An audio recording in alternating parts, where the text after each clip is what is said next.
인생 쳇바퀴에서 빠져나오기, 이런 제목으로 은혜를 나누겠습니다. 여러분, 인생을 흥하게 하는 하나님의 방식이 있고 또 인생을 망하게 하는 사탄의 방식이 있습니다. 하나님은 우리 인생을 어떻게 흥하게 하실까? 내일을 바라보게 하십니다. 근데 이제 사탄은 우리 인생을 어떻게 망하게 할까? 어제에 매이게 하죠. 그래서 우리의 발목을 꽉 묶어 놓습니다. 어제 일어났던 일들은 대부분 나를 우울하고 그늘지게 할 때가 많아요. 특히 이제 많은 곡절을 겪거나 여러 가지 사연이 있을 때 더욱 그러합니다. 그리고 이제 거기에서 오는 그런 여러 가지 그 생각, 소회들이 나의 내일을 잡아먹어 버리죠. 그래서 슬픈 인생들이 많습니다. 하나님은 그래서 이제 그 이전 일을 기억하는 것을 경계하고 계세요. 이사야서 43장을 보면 너희는 이전 일을 기억하지 말며 옛날 일을 생각하지 말아라. 여러분, 좋은 일도 수두룩하잖아요. 도움이 될 수 있는 이런 교훈들도 얼마든지 있을 수 있는데 일단은 이전 일을 기억하지 말고 옛날 일을 생각하지 않는 것이 너희에게 좋다. 이렇게 하나님께서는 선을 그어 놓으신다는 거예요. 보통 이제 주변에서 이렇게 우울증을 겪고 있는 분들을 보게 되면 꼭 우울증까지는 아니라 할지라도 이제 우울이 이렇게 지배적인 그런 그 마음 상태에 계신 분들을 보게 되면 일단 깨어 일어나 가지고 하는 그 생각들이 대부분 이제 과거의 생각들이, 그때 겪었던 일, 그때 나에게 상처 줬던 사람, 그때 내가 잘못 결정했던 일들, 이런 그 과거지사에서 오는 후회 혹은 죄의식, 심지어는 사람에 대한 어떤 두려움이나 혹은 분노, 이런 가지가지 그 부정적인 사고들, 이런 것들로 그냥 사로잡히는 거죠. 거기에 매이는 거예요. 이건 뭐 내가 하려고 하지 않아도 마치 살아있는 생물처럼 그냥 푹 뛰쳐 올라와 가지고 내 생각을 그냥 장악합니다. 이제 이것을 우리가 그 반추 사고 혹은 자동 사고라고 하지. 반추 사고나 자동 사고라고 할 때는 대부분 그 내용이 부정적이고, 이런 그 부정적인 생각들은 우리의 생각을 점령하면서 곧바로 이제 부정적인 정서와 감정들로 빠지게 만들어요. 이제 그거 자체가 쳇바퀴지. 여러분 그 쳇바퀴 보시잖아요. 쳇바퀴, 거기 안에 이제 다람쥐를 집어넣게 되면 열심히 달려요. 열심히 달리지만 쳇바퀴만 돌릴 뿐입니다. 이건 앞으로 가지도 못하고 뒤로 물르는 것도 없고 뭐 이루어내는 것도 없어요. 그냥 계속 열심히 달리고 있지만 그러나 그 자리입니다. 진만 빠지는 그런 경우가 되는 거죠.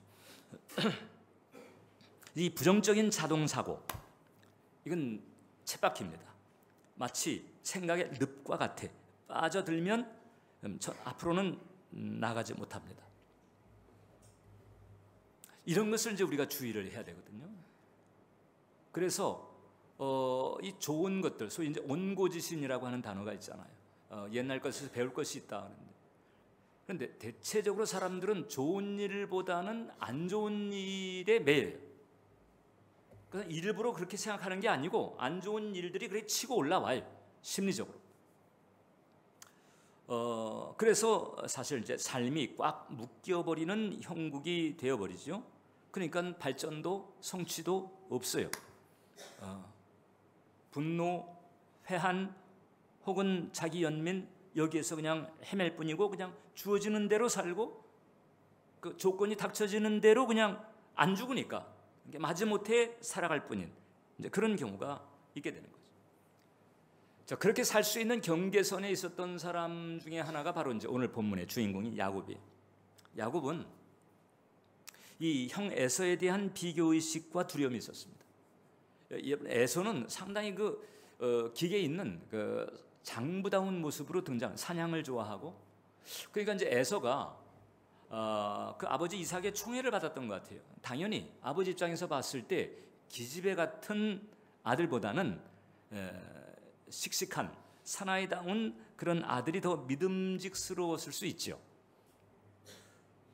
그리고 이제 그 이삭은 에서를 총애합니다. 벌써 그런 과정에서 아버지의 사랑을 못 받은 거예요. 이제 그런 비교 의식이 있고, 아마도 이제 에서는 종종 그 좀 여성적인 그 야곱을 향해 가지고 뭐 핀잔을 준다든지 놀린다든지 뭐 그런 경우가 있었을 터이죠. 이제 그런 과정에서 여러 가지 쓴뿌리가 있어요. 이미 우리가 알고 있는 것처럼 야곱은 아버지 이삭을 속여서 형 에서가 받을 축복을 그냥 고스란히 가로채지요. 그것 때문에 에서가 이제 살기를 가지게 되고 그 목숨의 위협을 피해서 외삼촌 라반의 집으로 도망가기까지 합니다. 그리고 한 20여 년 가까이 계속해서 그 에서로 인한 두려움이 마음속에 자리 잡고 있어요. 그리고 또 라반의 집에 살 때도 또 이게 문제가, 라반이 아주 노회한 장사꾼입니다. 이 라반은 아주 교활할 뿐만 아니라 이 사람들보다도 돈을 더 좋아해요. 그래서 자기 사위인데도 심지어는 죽이려는 마음까지도 가질 정도였잖아요. 그 라반 밑에서 뭐 품삯을 10번이나 이렇게 이제 바뀌어지는, 쉽게 말하면 임금 착취를 당하죠. 그 라반의 아들들이 다 이 처남들인데 그냥 그렇게 못되게 하고 그리고 결국 압박을 하고 이제 이런 여러 가지 일을 겪으면서 그 마음속에 여러 가지 아주 부정적인 그런 정서, 부정적인 사고들이 얼마든지 자리 잡을 수 있는 일들을 겪은 사람이 야곱이. 자, 그러니까 인생 쳇바퀴에 빠져 들어가서 그냥 내일을 잡아먹은 채 오늘 그러니까 진 빠지는 그런 생산성이 없는 그런 삶을 나고자처럼 살 수 있었던 사람이 야곱인데, 근데 이미 우리가 알고 있는 것처럼 야곱은 이스라엘로 변화가 됩니다. 그 이스라엘, 오늘날도 존재하는 그 이스라엘, 상징적인 인물로 완전히 운명을 바꾸는 사나이가 돼요. 그래서 이 야곱이 가지고 있는 별명 중에 하나가 운명을 바꾼 사나이라. 자, 그러면 웬만한 사람 같으면 얼마든지 그 부정적인 사고의 쳇바퀴에 빠져가지고 진흙창 헤매듯 그렇게 헤맬 수 있는 일을 겪었음에도 불구하고 어떻게 그는 거기서 빠져나와서 그렇게 운명을 바꾼 이런 승리를 얻게 되었을까? 이제 그가 붙들었던 영적인 원리 세 가지가 있어요. 첫 번째가 바로 뭔고하니 하나님을 붙들었다는 거예요. 야곱이 하나님을 붙들었다는 것은 어떻게 알 수 있는가 하니 장자권을 추구한 데서 알 수가 있어요. 여러분, 그 야곱은 성장 과정에서 아버지 이삭으로부터 할아버지 얘기를 들었을 거예요. 할아버지 아브라함이죠. 아브라함. 그 아브라함을 또 부르신 하나님에 대해서 얘기를 들었을 거예요. 모리아 산에 있었던 그 에피소드에 대해서도 들었을 것입니다. 그런 과정에서 하나님이 계시구나. 그 하나님께서 할아버지의 운명을 바꾸고 또 아버지 이삭을 살피시고 그 하나님의 총애를 받는다고 하는 것이 얼마나 특별한 것인가에 대해서 들었던 거죠. 그 자기도 그 하나님의 복을 받고 싶은데, 근데 이제 그 당시에는 장자가 아버지의 축복을 이렇게 독점할 권리가 있어요. 그래서 아버지가 장자에게 축복을 해주면 나머지 차남 이하는 더 이상 갈 축복이 없어요. 이제 실제로 이런 일이 벌어지잖아요. 야곱이 아버지 이삭을 속이고 형이 받을 축복을 받았잖아요. 나중에 이제 에서가 그걸 알고 가가지고 나한테 좀 다시 해주세요 이렇게 얘기했을 때 이삭이 내가 더 이상 할 수가 없다. 이미 야곱한테 가버렸다는 거죠. 그런 그 영적인 흐름이 있어요. 자, 그래서 이제 이 야곱이 그 장자의 축복을 소망하는데 문제는 에서입니다. 이 간발의 차이로 자기보다 먼저 나왔어. 장자랍시고 앞에 딱 버티고 있는데 그렇다고 해서 그런 걸 하나님과의 관계라든지 혹은 장자권의 은혜에 대해서 갈망이 있느냐? 그런 것도 없어요. 그러면서도 앞을 가로막고 있어. 그러니까 야곱은 거의 모든 시간을 이 장자의 명분을 얻는 데에 집중을 합니다. 우리식으로 말하게 되면 하나님을 붙드는 거죠. 어떤 하나님의 이 축복의 그 흐름, 이것을 붙드는 데에 전력을 다해요. 그것을 얻어요. 방법에는 틀림없이 문제가 있었어요. 그러나 야곱은 방향만큼은 잘 잡은 사람, 하나님 쪽으로 방향은 잘 잡았던 사람. 이게 바로 이제 하나님 눈에 뜨였다고 볼 수가 있어요. 사실 이 야곱과 에서를 향한 구도는 그들이 태어나기 이전서부터 정해졌어요. 하나님의 주권에 의해서. 로마서 9장을 보게 되면 하나님의 리브가에게 이르시되 큰 자가 어린 자를 섬기리라. 즉 큰 자, 형 에서인데 어린 자, 동생 야곱이죠. 이런 그 역설적인 그런 계시가 주어졌어요. 그 다음에 기록된 바 내가 야곱은 사랑하고 에서는 미워하였다 하신 것 같으니라. 이게 야곱과 에서가 태어나기 전에 이삭과 리브가에게 주신 예언적인 계시였어요. 태어나서 뭐 하는 거 보고 하나님이 이런 결정을 한 게 아니고 태어나기 이전서부터 하나님의 주권이죠. 하나님의 경륜입니다. 그런데 이 하나님의 경륜의 어떤 단서 같은 것을 우리가 굳이 보자면 태어난 이후에 야곱과 에서가 하는 일을 각각 보면서 우리가 어느 정도의 실마리를 잡는 거예요. 야곱은 이렇듯 하나님의 은혜를 갈망했다. 하나님을 붙들었다는 거지. 이게 일단 중요하다. 여러분, 우리 인생에 곡절이 많을 때, 혹은 지금 현재 우리가 어려운 과정을 통과하고 있을 때, 그때 우리가 놓쳐서는 안 될 일 하나가 있는데 하나님을 붙드는 일이다. 하나님을 의지하는 일.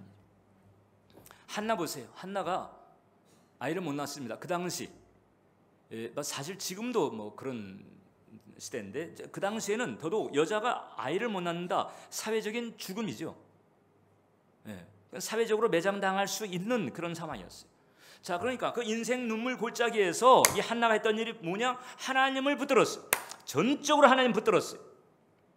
그랬더니 그 하나님께서 그 골짜기를 통과하시게 하시면서 응답을 받게 하셨단 말이죠. 근데 한나가 의지한 하나님, 한나의 신앙이 이게 다져진 신앙이었다라고 하는 거죠. 그냥 미신적으로 혹은 주술적으로 뭔가를 얻기 위해서 기복적으로만 신에게 매달린 것이 아니고 하나님에 대한 신학적인 이해가 분명했다고 하는 거예요. 사무엘상 2장을 보면 한나가 의지했던 하나님이 소개되고 있어요. 여호와는 죽이기도 하시고 살리기도 하시며 수월에 내리게도 하시고 거기에서 올리기도 하시는도다. 여호와는 가난하게도 하시고 부하게도 하시며 낮추기도 하시고 높이기도 하시는도다. 할렐루야.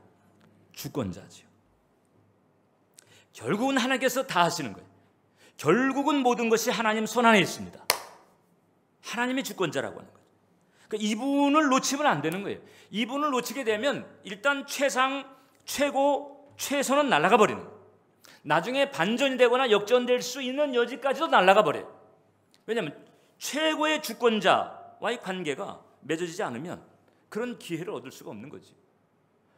그러니까 우리가 어려움을 겪고 있을 때, 혹은 이전에 어려움 때문에 현재 영향을 받고 있을 때 중요한 게 뭔가 아니 하나님을 붙드는 거예요. 그분을 놓치지 않게 되시기를 주님의 이름으로 축원합니다. 두 번째, 야곱은 하나님의 약속을 붙들었다고 하는 거죠. 하나님을 붙들었을 뿐만 아니라 이제 하나님의 약속을 붙들었어요. 야곱이 이제 에서와 함께 태중에 있었을 때 둘이 그냥 그 안에서도 투닥투닥 싸웠어요. 이 이상한 거예요. 엄마 입장에서 이거 괜찮을까 싶어가지고 남편한테 상의했죠. 그러니까 이삭도 염려가 돼서 하나님께 기도한 겁니다. 하나님, 지금 제 아내 태중에 쌍둥이가 지금 임신된 것 같은데 저렇게 그냥 저 안에서도 싸우고 있으니 이거 괜찮습니까? 그때에 이제 하나님께서 이삭에게 계시를 줬어요. 아까 우리가 살폈지만 큰 자가 어린 자를 섬기리라. 형이 동생을 섬기게 되는 일이 있을 것이다. 하나님의 말씀이었죠. 틀림없이 이 하나님의 계시가 리브가를 통해서 야곱에게 전달이 됐을 거예요. 이삭은 에서를 총애했지만 리브가는 야곱을 총애했으니까. 그러니까 이 야곱이 그 형과의 여러 가지 그 비교의식이나 아버지의 사랑을 받지 못한 이런 환경에서 자랐지만 그냥 이 말씀을 붙들었을 거예요. 큰 자가 어린 자를 섬기리라.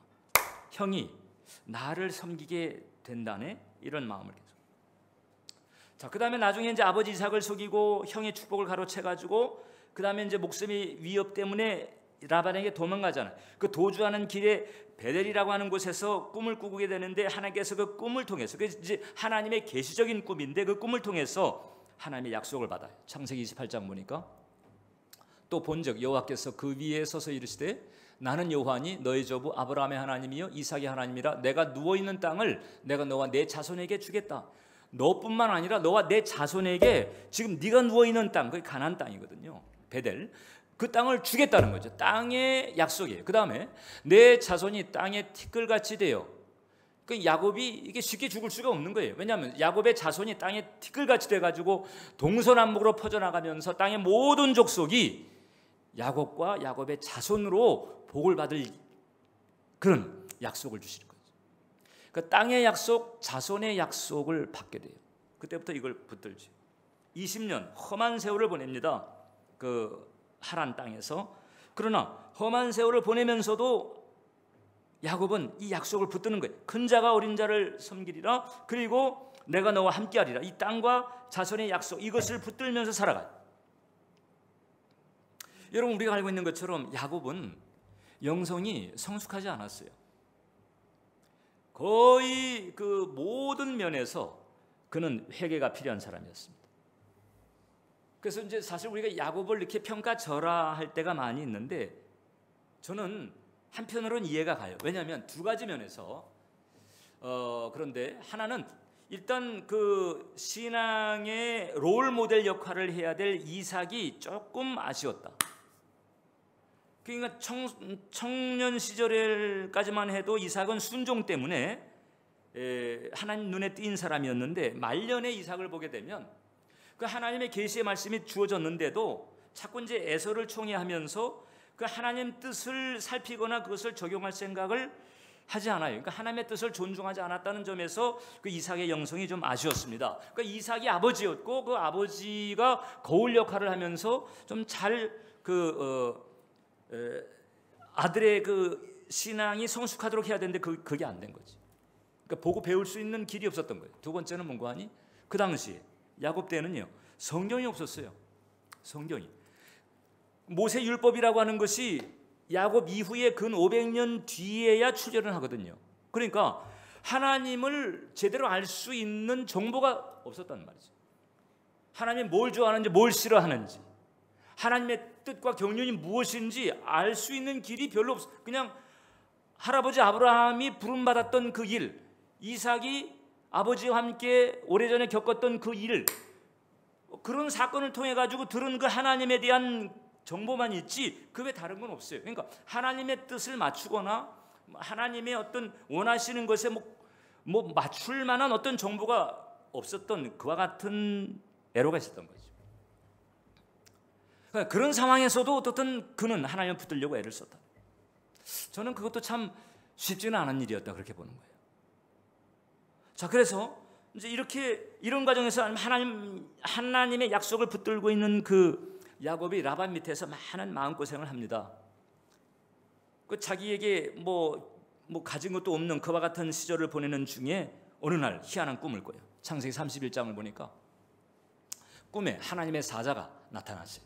그리고 야곱에게 말씀하기를 야곱아 하기로 내가 대답하기를 여기 있나이다 하며 이르시되 내 눈을 들어보라 양떼를 탄 수량은 다 얼룩무늬 있는 것 점 있는 것 아롱진 것이니라 라반이 내게 행한 모든 것을 내가 보았노라.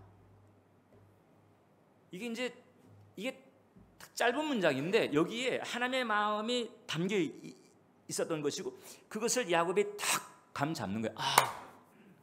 내가 이제부터 내 눈을 들어서 바라보아야 하는 것이 있구나. 그리고 한마디로 말하면 20년 이상 목축을 한 야곱입니다. 그러니까 이 말씀을 통해서 하나님께서 내게 문이 있는 것을 주시겠다는 말씀이네. 외삼촌 라반이 아니고 하나님이 내게 직접 문이 있는 것을 주시겠다는 거구나. 그리고 내가 라반에게서 마음고생하고 있는 것을 하나님께서 헤아리시는구나. 이걸 알았어요. 그래서 문이 있는 것을 하나님께서 나한테 주실 거야 라고 하는 이 확신을 가지고 라반에게 가는 거예요. 그리고는 외삼촌 라반에게 이야기를 합니다. 삼촌, 내가 이제까지 20년 가까이 삼촌 밑에서 일했는데 사실상 임금을 여러 번 바꾸기도 하고 내 앞에 있는 게 없습니다. 내가 지금 대가족을 거느리고 있는데 지금 내 앞에 있는 게 없으니 이제 내 부탁 하나 들어주세요. 뭔데? 지금 내가 삼촌의 양떼 그 가축을 치고 있는데 여기서 무늬 있는 것들은 다 빼가세요. 아롱진 것, 점 있는 것, 심지어는 검은 것, 색깔 있는 것 다 빼가시라는 거예요. 다 빼. 그래가지고 무늬 없는 것, 색깔 없는 것만 나한테 맡겨주고 이제부터 그 가운데서 무늬 있는 놈들이 태어나게 되면 그것은 저한테 주세요. 여러분, 라반이 평생 목축으로 뼈가 굵은 사람이에요. 이건 상식적으로 생각해도 무늬 없는 것들 가운데서 무늬 있는 게 확률적으로 나오기가 어려운 거예요.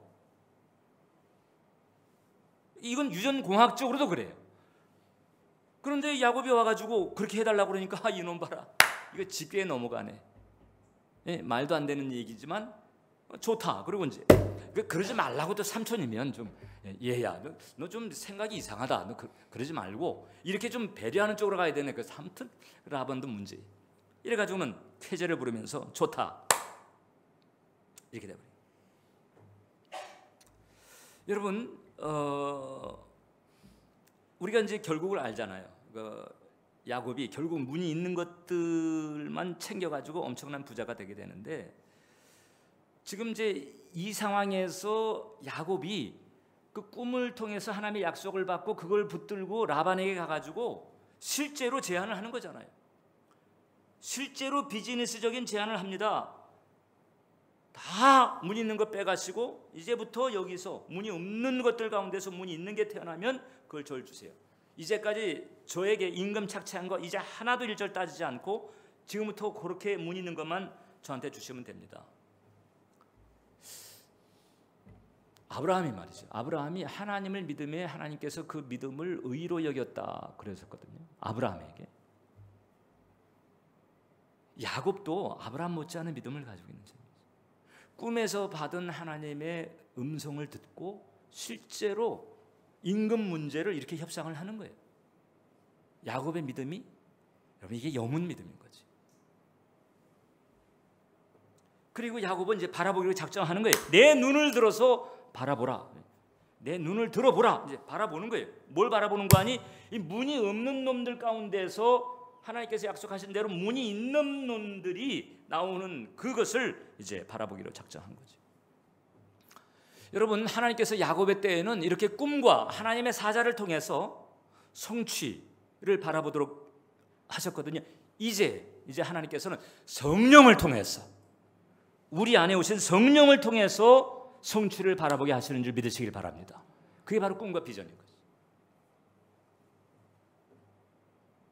하나님께서 성령님을 통해서 우리로 하여금 꿈과 비전을 가지게 하시고 그 꿈과 비전을 바라보면서 나아가게 하는 사람은 복이 있다는 거죠. 성령을 통해서 우리로 하여금 가지게 하는 그 꿈과 비전은 하나님의 그 예비하신 축복인 거예요. 내가 너를 위해서 이것을 내가 예비해 놓았다. 네가 이제 열심히 잘하기만 하면 너는 이 자리까지 올 수가 있고 이런 것까지 네가 누릴 수 있어. 이거 바로 이거지. 꿈과 비전. 이 은혜가 여러분들에게 임하게 되시를 주님의 이름으로 축원합니다. 하나님의 약속을 붙들면서 야곱은 이런 출구를 이제 발견하게 되는 거죠. 하나님께서 이런 출구를 마련하시는 거예요. 그리고 마지막으로 야곱은 이제 하나님의 약속의 성취를 바라봅니다. 자, 하나님의 약속을 붙들었을 뿐만 아니라 그 하나님의 약속이 성취되는 그것을 야곱은 바라보게 됩니다. 자, 라반과 이렇게 계약을 했잖아요. 그 라반이 무늬 있는 것들을 다 뺐어요. 색깔 있는 거 다 뺐어요. 그리고 사흘길을 격려했다고 그랬습니다. 사흘길이면은 100km 정도가 되고 거기다가 아들을 또 감시로 붙여놨어. 그럼 이쪽에 아들을 감시로 붙여놨으면 야곱 쪽에도 틀림없이 목동들을 시켜가지고 감시를 붙여놨을 거예요. 혹시 야곱 제가 꼼수 피우지 않도록 잘 지켜라. 자, 이런 상황에서 이제 야곱이 한 일이 있습니다. 희한한 일을 하는데 버드나무, 살구나무, 신풍나무를 가져다가 껍질을 벗겨가지고 무늬를 내가지고 그 가축들 가운데서 실한 놈들, 건강한 놈들이 와가지고 물을 마실 때면, 특히 이제 그 임신을 해가지고 물을 마실 때면 그 나무 껍질 벗긴 그 나무 가지들을 갖다 꼽아놔요. 그래서 그 가축들로 하여금 이렇게 껍질이 벗겨진 그 나뭇가지들을 보면서 물을 마시게 했단 말이죠. 참 이게 참 희한한 일이에요. 사실 말도 안 되는 일이거든요. 이게 공학적으로, 유전공학적으로 말도 안 되는 일이지만 야곱은 이런 일을 벌여요. 사실 꿈에서 하나님의 사자가 나타났을 때 뭐 나뭇가지 꺾어다가 껍질을 벗겨가지고 그 앞에 심어라 이런 얘기 한 적은 없어요. 단지 문이 있는 것을 주겠다고만 약속을 하셨는데 야곱은 이제 그 과정에서 자기가 이렇게 하기로 결심을 한 겁니다. 그리고는 나뭇가지를 가져다가 껍질을 벗겨가지고 그 건강한 놈들이 물을 마실 때 그 앞에다가 심어놔요. 그랬더니 나중에 그 건강한 놈들이 임신을 해가지고 새끼를 낳는데 좀 문이 있는 것들을 낳는 거지. 비실비실한 놈들은 아예 나뭇가지를 딱 벗겨놓고, 그 다음에 건강한 놈들이 오게 되면은 그 나뭇가지를 딱 갖다 놓고, 그 다음에 임신한 놈들이 출산을 하게 되면은 아예 문이 있는 것들을 쑥쑥 낳는 이런 일들이 벌어지게 돼가지고 결국 이제 자기 앞으로 몫을 챙기게 되는 거예요. 말도 안 되는 일이었지만 하나님의 약속을 믿고 그 다음에 나뭇가지를 꺾어다가 그 껍질이 벗겨진 나뭇가지를 자기가 바라보는 거예요. 그걸 바라보면서 그 하나님의 약속의 성취를 마음속에 그리는 거지. 자, 이게 말도 안 되는 일이고 그 목축으로 뼈가 굵은 그 라반 패밀리조차도 말도 안 되는 일이라고 생각했던 거였지만은 그러나 결과가 있었단 말이죠. 그러니까 그 하나님께서 바라보게 하신 것, 이것이 얼마나 위력이 있는가를 우리에게 보여줍니다. 이미 아브라함에게 하나님의 그러신 일이 있었어요. 아브라함아, 너 나와봐라. 눈을 들어서 동서남북을 바라봐라. 내 눈으로 보이는 네가 본 그 땅을 내가 너에게 주겠다. 어느 날 밤에 아브라함을 이렇게 세웠습니다. 아브라함아, 나와봐. 그리고는 눈을 들어서 하늘에 있는 무별들을 바라보라. 내가 너 자손을 저 별들같이 내가 너에게 주겠다. 땅을 바라보게 만들었고 별들을 바라보게 만들어. 이미 그 이전에 약속을 주었어요, 하나님. 아브라함은 자기 고향 땅을 떠나는 그런 믿음의 결단까지 보인 사람이었습니다. 그에게 약속을 주었습니다. 그럼에도 불구하고 바라보게 만들었어요.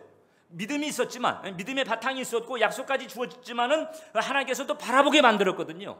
그러니까 이 바라봄이라고 하는 이 과정이 있어야 되는 거죠. 성취의 자리에 가는 길에.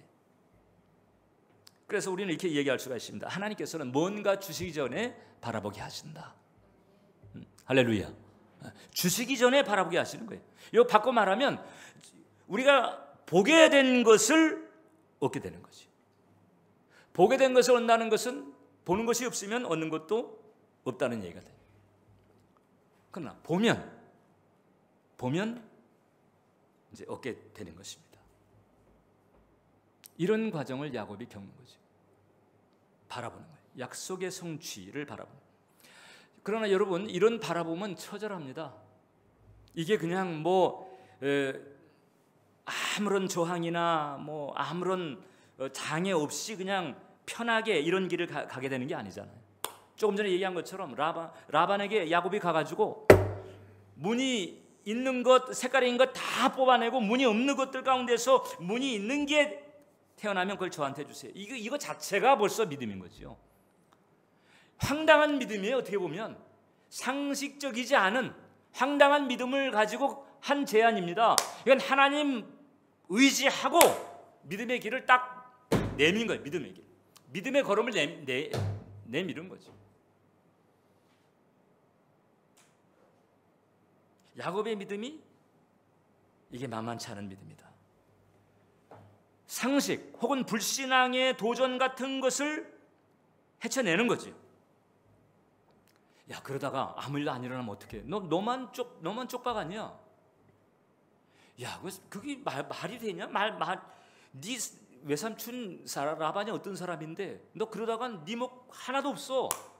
얼마든지 그런 생각이 들어올 수 있고, 이거 만약에 부인들하고 상의를 했다고 해보세요. 부인들이 어떻게 반응했겠나? 말렸을지 몰라요.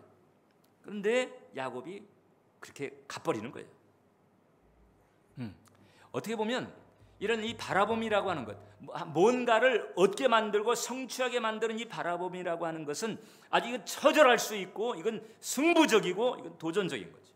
그냥 편하게 되는 게 아니고 정말 믿음이 있는가 없는가를 검증하듯한 그런 장애물통과 같은 것을 해야 되는 그런 속성을 가지고 있어요. 근데 우리들이 대부분 이제 그런 과정을 감당을 못합니다.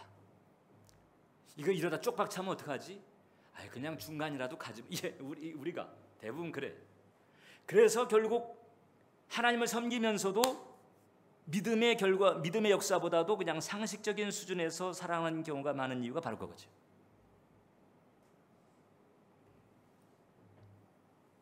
여러분, 돈 되는 일, 흥하는 일이 거저 돼요?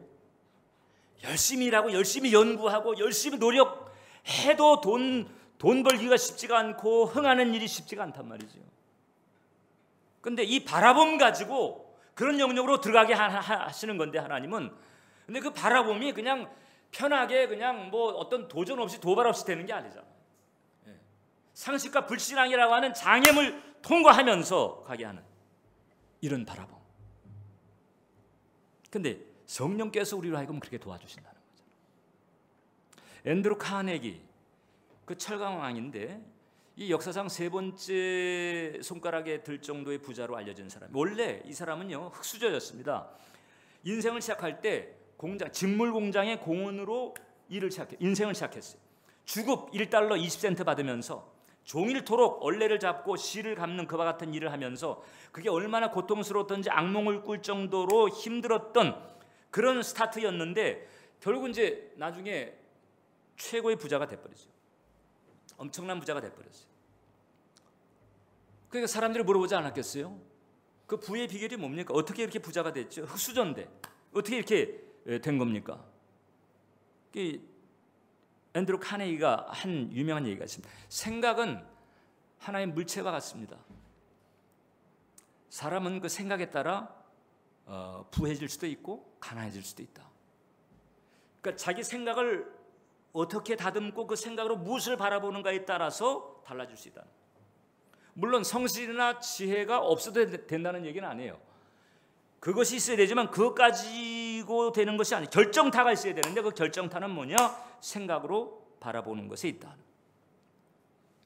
그래서 이 성공한 사람들을 보게 되면 어떻게 보면 이제 머리도 있고 성실도 있고 노력도 있고, 그런데 한결같이 물어보게 되면 그 성공 혹은 성취의 결정타에 대해서는 성실이나 지혜나 노력보다도 입을 모아서 하는 얘기가 있어요. 뭔가 하니? 그게 바로 비전이라고. 빌 게이츠 같은 경우는 그런 얘기했습니다. 세계 모든 가정에 컴퓨터가 한 대씩 설치되는 것을 상상했고 그것을 자기가 그렇게 만들고야 말겠다, 이렇게 했죠. 그리고 사실 이루어진 거죠.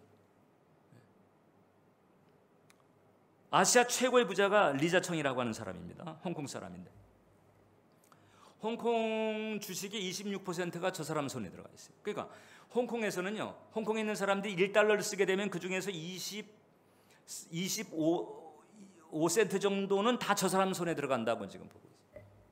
아시아 최고의 부자. 저 부산 그 컨테이너 그 지역도 저 사람 소유인데, 사람들이 물어보지요. 부의 비결이 뭡니까?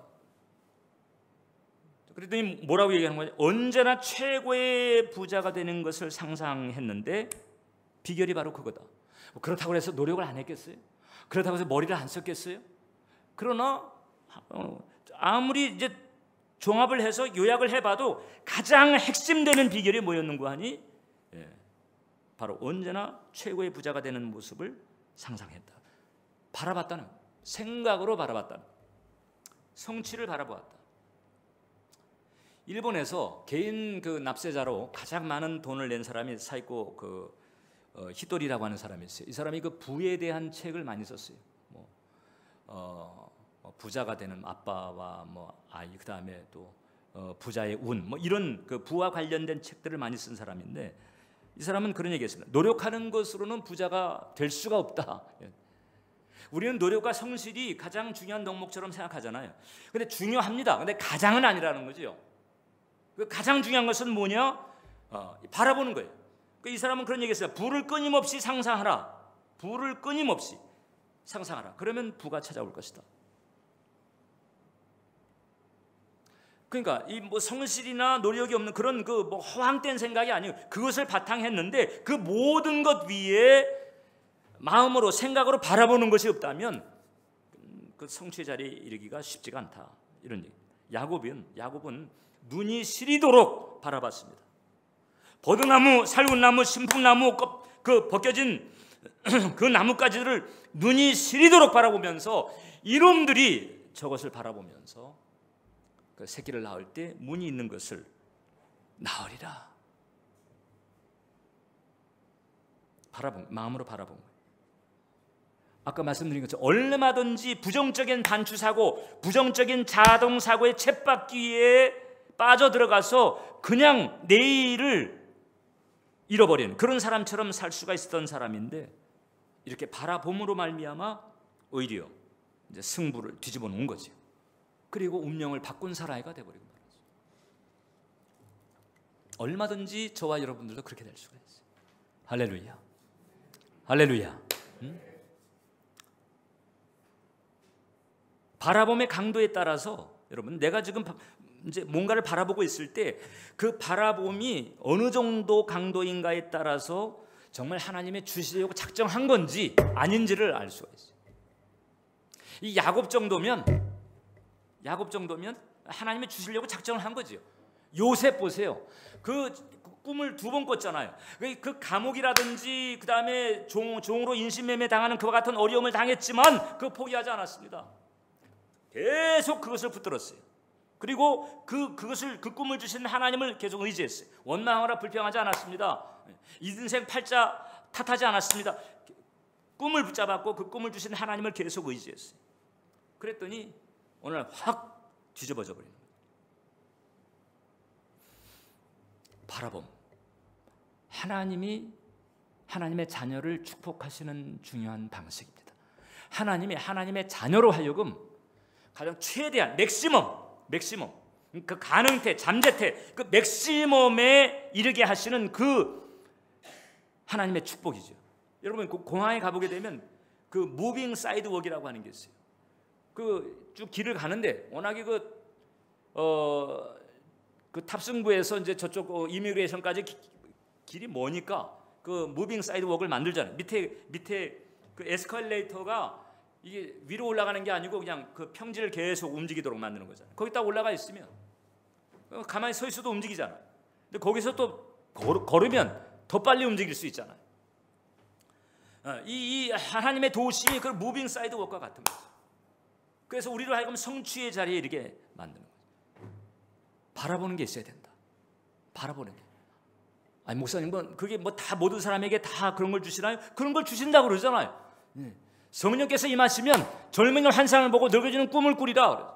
그건 나이에 상관없어요. 목사님 제가 나이가 많아가지고 이제 제가 할 수 있는 게 있겠어요? 나는 꿈을 잃어버린 세대입니다. 천만의 말씀.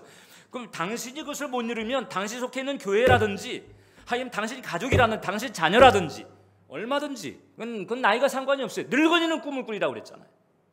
젊은이만 중년 세대만 이게 아니고 늙은이는 꿈을 꾸리라.